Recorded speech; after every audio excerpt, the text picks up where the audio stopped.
যখন এটি হাতিসানা জন্মগ্রহণ করে তখন সে জানেই না যে সুর কী কাজে লাগে।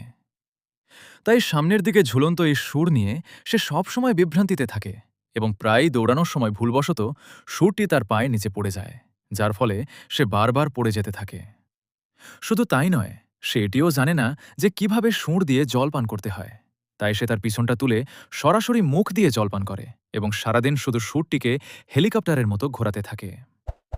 কিন্তু যখন সে একটু বড় হয় তখন ধীরে ধীরে সে বুঝতে পারে যে সুরটি কিভাবে এবং কোথায় ব্যবহার করতে হয়।